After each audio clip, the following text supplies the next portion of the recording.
কিছু খাওয়াতে গেছে, একদম বাচ্চাটা মুখটাকে হাঁ করেছে, আর মা একদম হাতে খানা নিয়ে ওর একদম মুখের কাছে একদম হাত পৌঁছে মুখের কাছে পৌঁছে দিয়েছে হাতকে। ওই অবস্থায় আল্লাহর নবী সাল্লাল্লাহু আলাইহি ওয়াসাল্লাম মেয়ে ছেলের হাতটা ধরে ফেলল।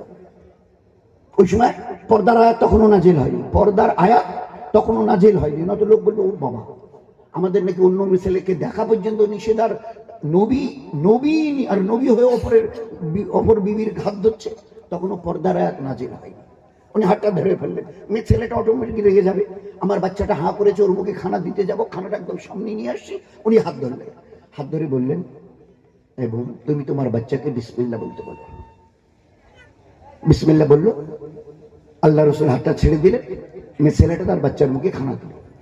হুজুর সাহেব চুপ করে বসে আছেন, একটু পরে একটু মুচকি হাসলেন আল্লাহ নবী। মেয়ে ছেলেটা, আল্লাহ রসুল আপনি আবার মুচকি হাসলেন কেন? হুজুর সাহেবের পুরো জিনিস আমাদের সামনে খুলছে। শোনো, তোমার বাচ্চাটা যখন খাবার জন্য হাঁ করেছিল না, আর তুমি খাওয়াতে গেছিলে, ওই সময় দেখি শয়তান সেও তার মুখ তোমার বাচ্চার মুখের সঙ্গে মিলিয়ে হাঁ করেছে। ওই অবস্থায় বিসমিল্লাহ না বলে যদি খাওয়াতে, তো তোমার বাচ্চার সঙ্গে শয়তানও অংশ নিত। এই বাচ্চা আস্তে আস্তে যখন বড় হতো, দুনিয়ায় শয়তানি আমল করত। আপনি হাসলেন যে?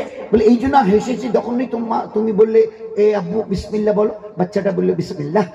তো যখনই বিসমিল্লাহ বলেছে, শয়তান সঙ্গে সঙ্গে ওখান থেকে পালাবার জন্য এতটা জোরে দৌড় লাগিয়েছে, দৌড়তে গিয়ে পড়ে যাচ্ছে, আবার উঠে দৌড়াচ্ছে, ফের দৌড়তে গিয়ে পড়ে যাচ্ছে, ফের। তো ওর ওই পড়ে যাওয়ার দৌড়ানো দেখে আমার হাসি পেয়েছে।